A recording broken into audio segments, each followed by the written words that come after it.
વિદ્યાર્થી મિત્રો, અહીં આપણે આનંદી કાગડો પાઠની અંદર આવતા કેટલાક વાક્યો એના શબ્દોને આડા અવળા ક્રમમાં આપ્યા છે, એને આપણે યોગ્ય ક્રમમાં ગોઠવી અને ગાવાનું છે.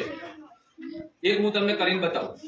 જેમ કે છીએ, લપસણું, શીખીએ, કરતા. અહીંયા ચાર શબ્દો છે.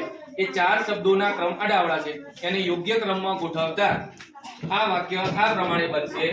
પહેલા આવશે લપસણું, પછી આવશે કરતા, પછી આવશે શીખીએ અને છીએ. તો એ પ્રમાણે આપણે અહીંયા લખીશું: લપસણું, કરતા, શીખીએ, છીએ. હવે આ વાક્ય એ યોગ્ય અને સાચા ક્રમમાં થઈ ગયું. બરાબર? આ પ્રમાણે તમારે પણ બાકીના વાક્યો ગોઠવવાના છે.